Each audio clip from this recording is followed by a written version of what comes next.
So, Mr. Speaker, I'd like to talk about Kermit Gosnell. You know, the mayor of Philadelphia says that Dr. Kermit Gosnell is an aberration, an outlier, a rare case. Gosnell, of course, is the abortionist in Philadelphia who is awaiting a verdict on charges of killing 4 babies and a woman, though we know that there were many more. Philadelphia's mayor said of these atrocities, quote, "This is a highly unusual situation," unquote. Perhaps it's no wonder why some see Gosnell as an aberration.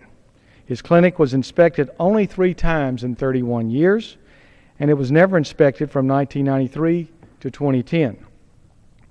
The gruesome discovery of multiple body parts from aborted babies, blood spattered on walls, and other deplorable conditions were discovered only by accident. And I want to point out that I think we know what Dr. Gosnell was all about. He was about not elevated principles of doing right for women, women's health, this sort of thing. It was about money. Mr. Speaker, it was about money, and you'll see why.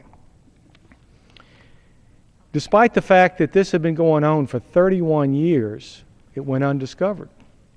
Agents from the Drug Enforcement Administration entered the clinic with the correct belief that Gosnell was running an illegal prescription drug business selling OxyContin and many other highly addictive drugs. He was writing about 1,900 prescriptions a month, and customers were picking them up in a takeout fashion. So again, it was not about elevated principles and women's health, it was about money. Law enforcement had no idea until they raided Gosnell's clinic in 2010 that the pill mill he was running by day was a gruesome abortion mill by night. Gosnell had been performing the late-term abortions for decades, and his procedures caused so much harm to women that he was being hit with malpractice lawsuits. You see, in late term, doing those kind of abortions, it must be done. It's very damaging to the womb. In many cases, using sharp instruments to literally cut up the little baby, to puncture the skull. That's very damaging to the womb, and of course women can have excessive bleeding, perforated uterus, and these things lead to complications and of course lawsuits. So it's a sad irony, but abortion supporters have argued for years that making abortion legal protects women from the kind of butchery performed by doctors like Gosnell. But you see, Dr. Gosnell, after having literally dozens of lawsuits, he decided that it was safer for him, safer for Gosnell, not for the women, to stop trying to kill the babies in the womb. He just went ahead and induced labor in late term and then killed the baby shortly thereafter birth.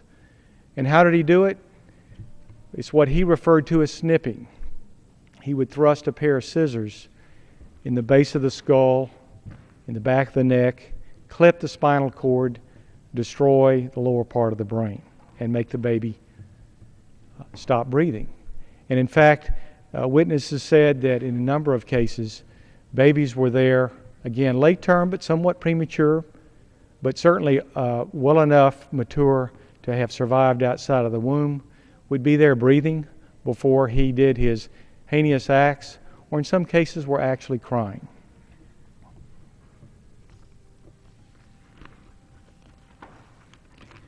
I know we'd like to wish that Kermit Gosnell was an aberration. In fact, I hope there's a day when we look back and see the practice of abortion itself as a horrible aberration in a culture that should defend life and protect the innocent. Since Bill Clinton first said it in 1996, the pro-abortion side has been telling us that abortion should be safe, legal, and rare. Yet there are still more than a million abortions each year in the United States. We know that they are never safe for the unborn child because the child dies, of course. And as we can see, they're often dangerous for women involved, not only during the procedure, but shortly thereafter and often long term. We know statistics tell us that infertility rate down the road suicide rate, depression, and many other scales by which we measure quality of life are all diminished after abortions, and the more abortions, the worse the outcomes. How many other Gosnells work in secret without inspections or regulations, as in this case? Perhaps they're not really so rare. Take, for example, Dr. Leroy Carhart, who was responsible for the abortion procedure earlier this year in Maryland that ended with the death of a 29-year-old woman who was 33 weeks pregnant. Carhart had another patient die after a similar procedure in 2005. In Muskegon, Michigan, details are just surfacing about an abortionist, another one, who is accused of leaving the decapitated head of an unborn child inside a woman's womb after rupturing her uterus and nearly taking her life. The Michigan State Legislature is investigating why the State Board of Medicine did not pursue earlier complaints about this same doctor.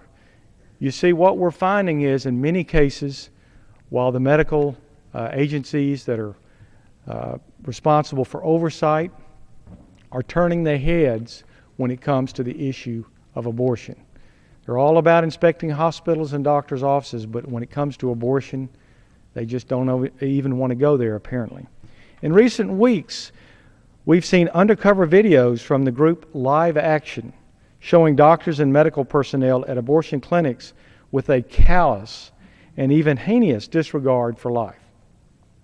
In the most recent video, a woman who is 23 weeks gestation in her pregnancy asked if there's any chance her baby might be born alive and could she take it home if it is.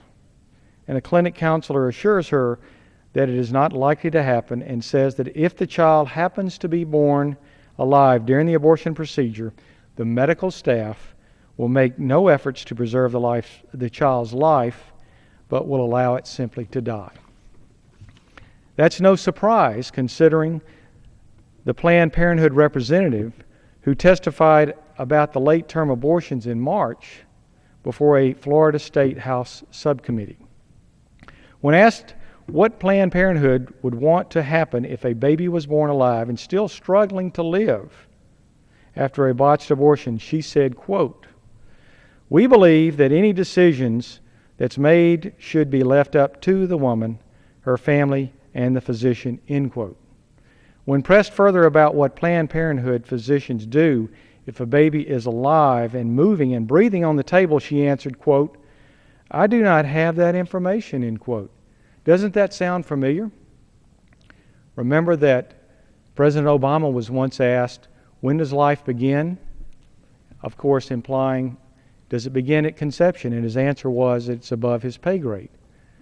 Well, Mr. Speaker, if it's above the President's pay grade, then where do we go from there? Certainly Planned Parenthood doesn't know the answer either. Well, I can tell you I do. I'm a physician. It's called the Born Alive Infants Protection Act, a federal law that was enacted in 2002 that extends legal protections to any infant born alive during an attempted abortion. There shouldn't be any doubt or any question about what to do with that baby. It is a life that is to be preserved. Remember that Planned Parenthood is the largest provider of abortions in this country. So if a Planned Parenthood representative in Florida thinks it's okay for the family to decide to let the child die, is there really any doubt that there are many more cases like Kermit Gosnell? Beyond cases of infanticide, badly injured women, and even women who have died during abortions, there has been an increase in the number of reports of dangerous and filthy conditions at abortion clinics. State officials in Delaware are investigating Planned Parenthood of Delaware for unsafe and unsanitary conditions. In Virginia, again, no aberration here, many different examples of problems. In Virginia, an abortion clinic closed this month because it didn't want to operate under new safety standards and proper inspections that have been long overdue in the Commonwealth. Virginia's state legislature and the state's Board of Health overwhelmingly saw the need for common sense rules, like making sure doorways are wide enough for an emergency gurney to pass through, so a patient may be taken to an ambulance in case of an emergency. Sadly, the abortion industry, with its focus on bottom line profits, and remember, Kermit Gosnell, he ran a pill mill during the day and performed late-term abortions at night. We know what he was all about. It was not elevated principles. It was not women's health. It was all about the almighty dollar. What the Gosnell case and these others have helped to expose is a sad truth that some states simply look the other way while abortion clinics run amok, and the health and lives of women are endangered. Let's be clear. There's no such thing as a safe abortion. Not only does the pregnant woman face emotional and physical risks up to and including death, but each abortion is the ending of an innocent human life.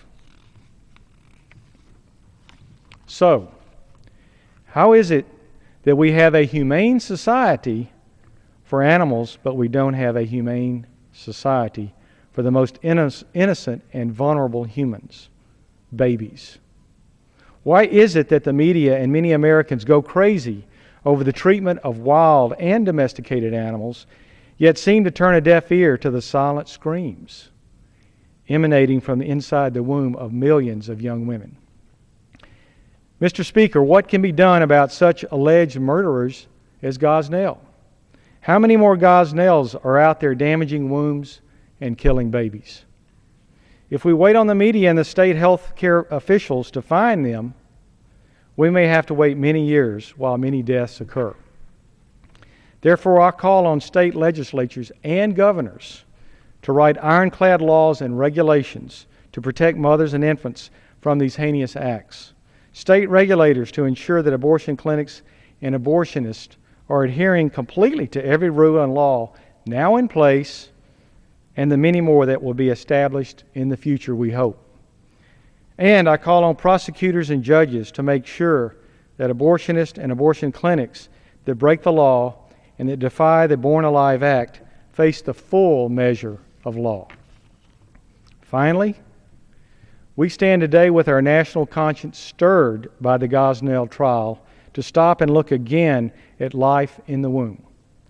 Kermit Gosnell was killing babies who could otherwise survive, and they had been given the chance, had they been given the chance. But this trial is merely scratching the surface of the greater reality that medical technology has been showing us now for more than a decade. The life that is developing in the womb is a baby. It is a growing and developing child that feels pain, we know scientifically, as early as 20 weeks gestation, mid-pregnancy, and maybe even earlier. And destroying that life is extremely painful to the baby and should not, that is, abortion, be an option. With that, I yield back.